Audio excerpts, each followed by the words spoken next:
Situé à 7 km d'Annecy, dans la commune de Lovany, le château de Montrottier accueille près de 50 000 visiteurs par an. Si la beauté de l'ancienne forteresse est l'un des atouts majeurs de ce lieu, il en possède bien d'autres, comme son cabinet de curiosités. Exposée dans le plus vieux bâtiment du château, cette collection était celle de Léon Marès, le dernier propriétaire des lieux. Dans cette première salle, c'est vraiment une salle où vous retrouvez beaucoup d'armes, puisque le père de Léon Marès était lui-même collectionneur. Donc il y a beaucoup d'armes qu'il a héritées de son papa. Et vous avez aussi des collections, des objets souvenirs de la famille Bonaparte, notamment Napoléon Ier, et aussi des objets du monde équestre, puisque Léon Marès était cavalier également.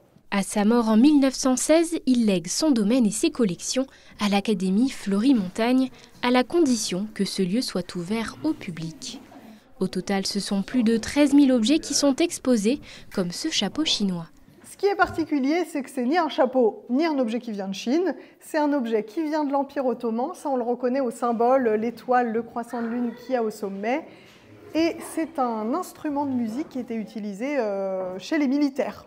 Donc en fait, on agrippait la tige qui normalement mesure plus d'1,80 m. Le plot n'existe pas et secouer de haut en bas ou taper au sol, ça permettait de cadencer la marche militaire. Si ici les objets proviennent majoritairement d'Europe, la salle des collections orientales située à l'étage du dessus incite au voyage dans le temps et dans l'espace. Mais aussi surprenant que cela puisse paraître, Léon Marès n'a jamais quitté le territoire. C'était quelqu'un de très curieux et aussi de très érudit dans de nombreux domaines. C'est ce qu'on voit à travers toutes ses collections.